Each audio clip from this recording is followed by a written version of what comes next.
안녕하십니까. 12월 10일 화요일 OBS 뉴스 오늘 시작합니다. 도움 말씀 주실 분들 소개합니다. 김경준 전 대통령실 행정관, 최유한 시사평론가 자리하였습니다. 어서 오십시오. 반갑습니다. 안녕하세요. 지난 3일 화요일 밤 비상계엄이 선포되었습니다. 꼭 일주일이 되는 바로 오늘입니다. 그 어느 때보다 길게 느껴졌던 일주일이라고 할 수 있는데요. 홍수 속에 쏟아지고 있는 뉴스들 중에서 주목할 만한 뉴스들 저희가 짚어보도록 하겠습니다. 먼저 비상계엄 사태 일주일 만에 이 검찰, 경찰, 공수처의 수사는 윤 대통령을 향하고 있습니다. 사상 처음으로 현직 대통령 내란죄로 피의자됐고요. 출국 금지가 조치가 됐습니다. 김건희 여사에 대한 출국 금지 조치까지 모두 검토되고 있는 상황입니다. 일단 첫 질문은 한때 용산에 몸을 담았던 김경준 전 부대변인께 좀 드리겠습니다. 지금의 수사 상황 어떻게 보시는지요? 아무래도 계엄 이후에 그 소위 말해서 이제 계엄의 발동의 요건이 전시사변 또는 이에 준하는 국가 비상 상태인데요. 대통령이 이거 계엄을 선포하면서 얘기했던 그 부분에 대해서 국민들이 얼마나 납득하는지 그 부분에 대해서 좀 문제가 있기 때문에 계엄 발의 요건에 대한 처음부터 거기에 문제를 제기하는 부분이 많았고요. 두 번째는 내란 범죄라는 측면인데 사실 계엄을 했을 때 행정부와 사법부에 대한 통할하는 그런 권한은 있습니다. 하지만 계엄을 해제하는 권한은 국회에 있지 않습니까? 그래서 과반수 참석의 어떤 의결을 통해서 해야 되는데 이를 실질적으로 방해를 했다. 그러면 국헌을 문랑케 하는 행위에 포함되기 때문에 이런 측면에서 이제 수사 당국은 그렇게 보고 있습니다. 그래서 오늘 무엇보다도 이 계엄에 관련해서 기획을 하고 주도하고 연출하고 지휘했던 현장에서 김용현 전 장관이 구속영장 관련해 가지고 청구를 했고요. 그와 관련해서 이제 실질 심사를 포기하지 않았습니까? 오늘 그 결과가 제가 볼 때는 발부될 가능성이 큰데 그렇다고 보면 영장에 적시된 부분이 내란을 동조했다는 거 아닙니까? 공모했다는 거 아닙니까? 예. 그렇다면 이제 대통령이 총책임자로서 실질적으로 어느 정도까지 직접적인 어떤 지시를 했는지 이 부분이 어떻게 보면 관건이 될 것 같은데 사실 보면 검찰과 경찰 그리고 공수처 새 수사관이 굉장히 경쟁적으로 지금 수사를 하고 있어요. 예. 그런 측면에서 뒤늦게 이 현장에 참여한 공수처가 지금 보면 출국 금지까지 이렇게 요청을 해내서 법무부에서 이거를 수용을 한 상태입니다. 네, 현재까지 수사 상황은 그런데 국민의힘 내부의 상황은 상당히 좀 복잡할 것 같습니다. 김경준 전 부대변인께 좀 질문을 한 번 더 드려보면, 그러니까 위헌적이고 위법적인 비상계엄이었다. 이게 한동훈 대표 친한계 쪽의 주장입니다. 그렇기 때문에 이제 단일간 표결 참여해야 되느냐 이런 얘기도 있는데 국민의힘 또 한 중진 쪽에서는 이게 위헌인 것 같긴 한데 위법까지 내란까지 갈 수 있느냐 이런 목소리도 있긴 한 것 같아요. 사실 대부분의 국민의힘 의원들이 이 계엄에 대해서 문제가 있다는 건 받아들이고 있습니다. 다만 이 계엄 이후에 이 문제를 풀어가는 방식에 있어서 탄핵만이 유일한 답이냐? 왜냐하면 우리가 8년 전에 이제 박근혜 전 대통령을 탄핵시키고 나서 여러 가지 혼란을 겪지 않았습니까? 그렇다면 탄핵 이후에 이 문제를 탄핵 말고 다른 방식, 소위 말하는 질서 있는 퇴진을 통해서 이 문제를 한번 풀어보자. 그런 측면에서 저희가 목소리를 내고 있고 아무래도 국민들이 볼 때는 어떤 대통령이 해야 하는 퇴진하는 그 시점에 대한 게 명확하지 않기 때문에 불안하지 않습니까? 뭔가 책임을 지우고 싶은데 그런 측면에서 이제 이번 주에 질서 있는 퇴진의 어떤 로드맵, 퇴진은 언제까지 해야 되고 그 사이에 그렇다면 국정은 공백이 있으면 안 되잖아요. 어떤 식으로 그걸 풀어갈지 그리고 앞으로의 대선이 될지 아니면은 좀 더 개헌의 논의를 통해 가지고 임기 단축 개헌이 될지 그런 식으로 여러 가지 시나리오를 짜고 있는 상황이라고 말씀드릴 수 있습니다. 오늘 그 시나리오를 발표까지 한다는 건데 어쨌든 국민의힘 내부에서 대체적으로 위헌 위법적인 비상계엄이었다. 여기에는 공감대는 있다. 이제 해법을 어떻게 할 것인가 여기에 대한 말씀을 좀 더 해주셨는데 최유한 평론가께는 일단 검경도 그렇고 공수처도 그렇고 수사의 속도를 좀 높여가고 있습니다. 근데 윤 대통령이 막상 설명하는 부분이 조금 없는 부분이 있다. 특히 2분간의 짧은 담화도 있었고 일단 상황을 발생시킨 건 윤 대통령인데 입장에 대한 설명은 없다. 법적인 문제 때문인지 이런 질문도 나오고 있습니다. 1분 50초 동안 담화를 하고 바로 한동훈 대표가 나와서 질서 있는 퇴진 이야기를 했죠. 이 상황이 국정 공백은 없어야 된다라고 이해하면서 저 오늘 방송 나오면서 검정색 넥타이를 맸습니다. 예, 민주주의 조정을 울렸기 때문에 검정색 넥타이를 맸고요. 지금 상황은요, 질서 있는 퇴진이 아니라 질서 있는 증거인멸이라는 생각이 듭니다.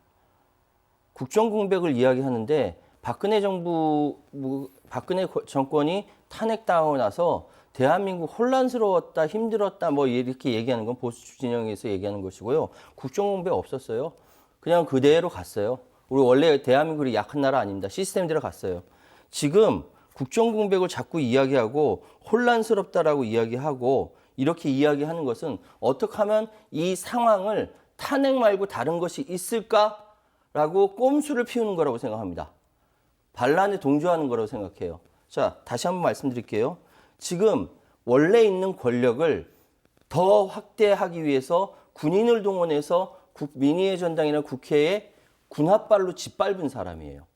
이거는 내란죄 맞습니다. 그럼 즉각적으로 체포해야 되고 즉각적으로 처리를 해야 되는데 무슨 권한으로 한동훈 대표와 한덕수 국무총리가 국정을 운영합니까? 그거 아니거든요. 지금 즉시 탄핵을 해야 되고 그 탄핵에 맞춰서 시스템에 맞춰서 진행하면 되는 거예요. 그리고 아까 1분 50초 동안 담화 이후에 한동훈 대표가 그 이전에 이야기했던 이거는 불법 무도한 개헌 국민과 함께 맞겠다라고 얘기하고 나서 그 다음 나온 제스처는 공동 국정 운영이라는 것이죠. 대통령실은 지금 어떤 이야기도 할 수 없는 입장입니다. 입이 100개라도 할 수 있는 얘기가 아니에요. 우리가 얼마나 2차 계엄에 대해서 걱정했습니까? 2차 계엄에 대해서 걱정했던 이유는 지금 현재 윤석열 대통령이 난 민주당에 경고하려고 했다. 그래서 계엄한 것이다. 라는 식의 인식을 아직도 가지고 있다라고 저는 의심합니다. 그렇기 때문에 이 부분 탄핵으로 명확하게 정리하지 않고 다른 이야기들은 그저 현재의 상황에서 질서 있는 퇴진이라고 해서 몇 개월 해서 이후에 대선 간다. 그동안 이재명 대표의 재판을 걸고 그거 없어지고 어떻게 좀 해볼 수 있지 않을까라는 여러 가지 꼼수라고 생각해요. 이건 분명히 반란이고 친위 구태타고 이 부분에 대해서 그 법에 맞춰서 그것이 한덕수든 추경호든 벌 받아야 됩니다. 알겠습니다. 제가- 예, 잠깐 봤죠. 예. 예. 이게 보면 8년 전에 이제 박근혜 전 대통령 탄핵 이후에 정부가 바뀌었죠. 정권 교체가 됐는데 문재인 정부에 대한 여러 가지 평가가 있지만 여튼 안 좋기 때문에 바뀐 겁니다. 실망을 했죠. 근데 단순히 한 사람의 대통령이 바뀐 것뿐만이 아니라 이른바 적폐청산이라고 해서 상대를 괴멸시켰습니다. 그러니까 소위 양 진영이 고착화되면서 서로를 인정하지 않는 상황이 됐습니다. 저는 지금은 국민의힘 소속이지만 그전엔 기자를 20년 동안 했고 정치부 기자를 했지만 저는 개헌주의자입니다. 그러니까 그 당시에 8년 전에 뭔가 탄핵을 통해서 여러 가지 조기 대선에 그런 휩쓸리지 않은 상태에서 뭔가 우리가 이제까지 입었던 옷에 맞지 몸집이 커졌는데 옷이 맞지 않은 상황에서 차분하게 개헌 논의를 통해서 권력의 어떤 분사를 냈으면 양측이 이렇게 극단적으로 대결하는 국면은 문제가 있다고 봅니다. 한마디 더 붙이자면 저는 절대적으로 대통령의 그 계엄 행위에 대해서 반대하고 동의할 수 없습니다. 그렇지만 이재명 대표가 끊임없이 어떻게 보면 상상의 금기였던 탄핵을 18번 남발을 하고 그다음에 예산까지 감액하고 본인의 사법 리스크를 소위 말해서 물타기 하기 위해서 위인 설법하는 이것 또한 정상적인 건 아닙니다. 그럼에도 불구하고 그거를 대응하기 위해서 계엄을 썼다는 건 도저히 용납 안 되고요. 이건 핑계거리가 아니라고 봅니다. 하지만 이런 상황이 만약에 이재명 대표의 어떤 사법 리스크를 떠나서 이런 상황에서 또 다리 그냥 계속 반복되는 이런 것들, 사람만 바뀌는 상황 속에서 진영이 고착화됐을 때 과연 대한민국이 안정적으로 굴러갈 수 있을까? 우리가 다 흔히들 얘기하지 않습니까? 대한민국의 발목을 잡는 건 정치가 삼류사류라고 비판을 받고 있지 않습니까? 네. 그런 측면에서 봤을 때 이번에 우리가 단순히 어떤 한 사람의 대통령을 바꾸는 그런 문제가 아니라 본질적인 문제에 대해서 질문을 하고 그거에 대한 답변을 해야 될 게 정치권의 어떤 몫이라고 봅니다. 툭하면 지금 여당에서 그러니까 국민의힘에서 이야기하는 것이 사법 리스크예요. 이재명 대표의 사법 리스크예요. 그런데 이재명 대표는 지금 주어진 대로 재판 받고 있어요.